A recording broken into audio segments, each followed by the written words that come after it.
and all participants, good morning.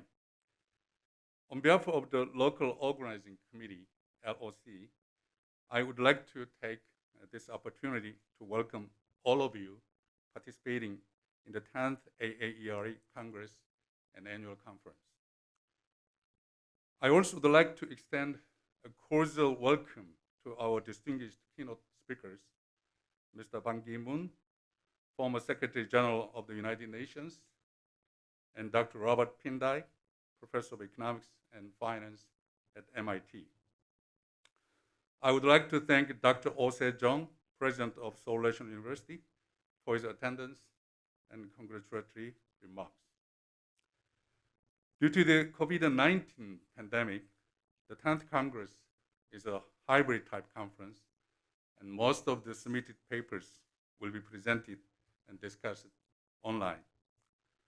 Otherwise, all of you might have come to Seoul and get together at this beautiful campus of Seoul National University, SNU. As the LOC chair, I wish to express my great gratitude to our co-hosts, the Korea Environmental Economics Association and the College of Agriculture and Life Sciences of SNU, and co-organizers, Korea Environmental Institute, Korea Rural Economics Institute, Korea Energy Economics Institute, Institute of Economics and International Trade, and Korea Resource Economics Association for their support and participation. My gratitude also goes to our sponsors. We have several sponsors. Hanwha Energy Corporation, Korea Power Exchange, Korea Federation of Water Science and Engineering Societies, Korea Rural Community Corporation, and Mirepa Korea for their financial support. Those institutions and corporations gladly decided to support our conference despite the current pandemic-driven economic slowdown. Most of all, I would like to give very special thanks to our LOC members and all staff. Without their dedication and hard work, opening this Congress would not be possible. The main theme of the 10th Congress is climate risk and sustainable development in Asia. Global climate risk calls for urgent actions to mitigate and adapt to climate change. Asia is a climate change vulnerable region. Because of Asia's large share of global production and population, we believe that establishing and implementing effective measures for mitigation and adaptation in this region is very crucial for avoiding potential global damages. So members and colleagues from 17 countries around the world submitted their scientific papers to the 10th Congress. The conference sessions include 22 subtopics of climate risk, including mitigation and adaptation policies, risk and uncertainty assessment, energy transitions, international cooperation, and etc.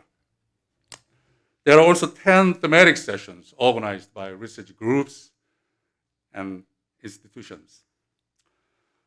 I hope this year's AAERE Congress provides very productive and successful opportunities to exchange and share our experiences and research results on all aspects of climate risk and sustainable development. And finally, I hope all the participants and their families are staying safe and healthy. Thank you.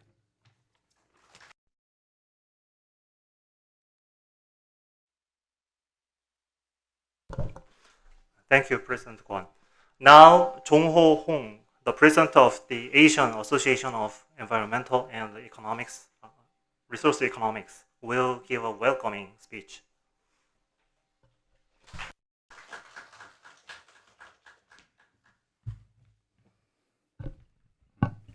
Dear distinguished guests, colleagues and students, and ladies and gentlemen, I'm honored to welcome all of you to the 10th Annual Congress of the Asian Association of Environmental and Resource Economics, held at the campus of Seoul National University. It is particularly gratifying to give this welcome message because we had to cancel our 2020 AAERE meeting last year in the midst of the COVID-19 pandemic. I believe the significance of the 10th Seoul Congress is twofold. First, this is the first conference to be held under the new name of the Asian Association of Environmental and Resource Economics, which had been renamed from the East Asian Association during the Beijing Congress in 2019. The vision and challenge of AAERE are to provide sound economic works and policy advices and enhance the sustainable development agenda for the entire Asian region. Hence, we should be ready to expand our membership countries from East Asia to other areas of Asia and the Pacific. With utmost delight, I share with you that participants from 17 countries, including Australia, Bangladesh, and Nepal, will be giving presentations at this conference. Second, unlike our previous gatherings, this Congress will be the first event to be held fully online. As we all know, the pandemic has dramatically triggered digital transformation, including lectures in universities and academic conferences. We are currently living in a world where online seminars might become the new norm for scholarly communication. Hopefully, both presenters and participants can enjoy sharing their research results and discussions through state-of-the-art webinar technology prepared by the local organizing committee of the Seoul Congress. Formally founded in 2010, AAERE has served as a scholarly platform for environmental, resource, energy, and climate economists in Asia. Throughout the years, AAERE has immensely grown not only in size but also in terms of the quality of its papers and activities. In 2018, AAERE successfully co-organized with the Association of Environmental and Resource Economists in the US and the European Association of Environmental and Resource Economists for the 6th World Congress on Environmental and Resource Economists held in Gothenburg, Sweden. These achievements would not have been possible without the continuous commitment from our members. I would especially like to express my deepest appreciation for the founding members and past presidents of AAERE, Dr. Ueda Kazuhiro, Dr. Kim Il-jung, who is here today, Dr. Ma Jong, Dr. Sha Daisy, and Dr. Zhang Shichu for their dedication to AAERE from its establishment. I further express my gratitude to those who made the 10th Seoul Congress possible. First of all, I want to thank the chair of the local organizing committee and former BOD member of AAERE, Professor Kwon Ho-sang of Seoul National University, for his commitment to this great event. I also appreciate the dedication shown by chairs of the scientific committee, Professor Abdul Rahim Abdul Samad, and program committee, Professor Oh Hyung-na, as well as the members of the two committees. Without their sacrifice and effort, this Congress would not have been possible. Finally, I extend my sincere appreciation for the honorable keynote speakers, Mr. Ban Ki-moon and Dr. Robert Pindyck at MIT, for sharing their insights on climate change issues at the global and regional level. I strongly believe the sustainable future of the global society would depend on whether the current generation can overcome the economic and environmental risks posed by the climate crisis.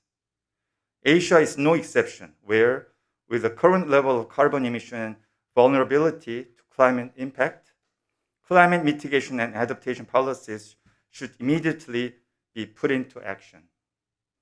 We, the environmental and resource economists in Asia and the Pacific region, should assume scholarly responsibility to provide theoretical and empirical findings and policy alternatives to tackle the climate crisis. It is my hope that the AAERE conference this year can serve as a unique opportunity to share innovative ideas and enthusiastic discussions. Now, enjoy the two-day Seoul conference, everyone. Thank you.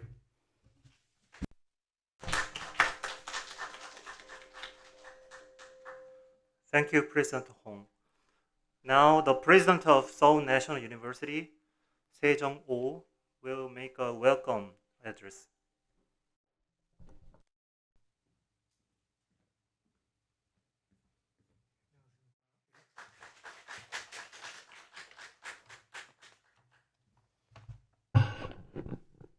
Good morning and good afternoon to somebody here.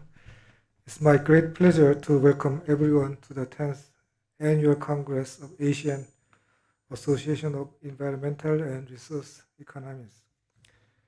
First of all, I'd like to celebrate and congratulate the opening of this 10th AAERE Congress amid the continuing challenges of the COVID-19 pandemic around the world. And I'm glad that SNU is serving as the venue for this important academic conference. As we find ways to continue our academic journey online, I strongly believe we will eventually overcome the current pandemic. Although COVID-19 is the most urgent global health issue now, we are also facing a significant climate crisis. Many international organizations and scholars have pointed out that in the long run, climate change is a more threatening issue to humanity than COVID-19 pandemic. However, compared to our capability and necessity, our global efforts to fight against the climate crisis are not enough. Maintaining the global temperature under 1.5 degrees Celsius above the pre-industrial level is certainly a huge goal and will be extremely difficult to achieve. Thus, we must strive for transition to a new paradigm. We need new inspirations, new global solidarity, and new collaborative actions. We need to cross borders, economies, cultures, sectors, and communities to create meaningful actions with speed and scalability. Today, about 60% of the world population lives in Asia, which is the center of global economic growth as well. In 2020, the Asia-Pacific region emitted 16.75 billion metric tons of carbon, which exceeded the total carbon emissions from other regions around the globe. Strategic cooperation and commitment of Asian countries to reduce greenhouse gases are required more than ever to ensure continuous prosperity of the Asian people as well as to avoid potential global damage. Nevertheless, the diverse economic, political, and environmental conditions of Asian countries obstruct effective joint efforts to tackle global climate change. I believe that scientific and evidence-based dialogue in environmental and resource economics can play a crucial role in transforming towards sustainable development and green economy.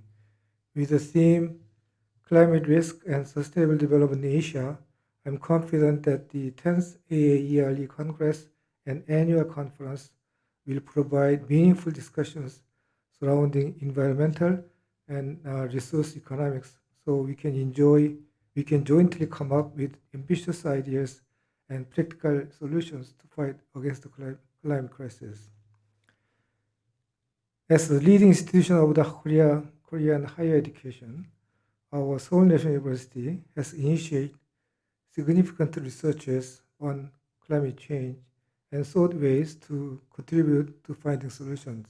In 2008, Seoul National University declared a vision for a sustainable campus and society and established Institute for Sustainable Development to put the declaration into practice by monitoring CO2 emission and improving energy efficiency on campus. We have operated the Green Leadership Program with the Ministry of Environment of Korea and initiated the Green Campus Project in partnership with the Ministry of Education, Science and Technology for the last 10 years. SNU will continue to educate global leaders and explore new researches to combat climate change. I believe that 10th AAERE Congress carries significant weight in terms of making progress on academic findings and policy alternatives in mitigating greenhouse gas emissions. Together, we can break through the challenges ahead and turn our ambitions into meaningful actions. To join this big march together, we have global leaders who will celebrate this event with us today. I would like to express my sincere gratitude to our distinguished keynote speakers, Mr. Ban Ki-moon and Professor Robert Pindyck. Mr. Ban Ki-moon, the former Secretary General of the United Nations, awakened the global community with the Sustainable Development Global Issue Initiative that changed the philosophy and behaviors of politics, economies, business ecosystems, and societies. I would like to thank Professor Robert Pindyck, Bank of Tokyo Mitsubishi Professor in Finance and Economics at the MIT Sloan School of Management. He has inspired the global academic community with his great contribution to environmental and energy economics and economics of climate changes. Also, I appreciate all the members of AAERE who brought this wonderful conference to fruition. My special thanks to Professor Hong Jong-ho, the president of AAERE, and Professor Kwon Oh-sang, the chair of the local organizing committee. Finally, I'd like to thank all the distinguished speakers and guests who are with us today to create a strong partnership of hope, vision, and action for the sustainable future of global society. I have no doubt that the 10th AAERE Congress would serve as a special academic platform for innovative discussions on environmental resource and climate change issues. I hope all the participants can fully enjoy the presentation and events throughout the two-day conference, although you cannot enjoy the beautiful campus of Seoul University in person. Thank you very much. Thank you, President Ho. Well, we'll move on to keynote speech. Let me first introduce the session briefly. First, it will start at 9:45, and we have two speakers, as mentioned above.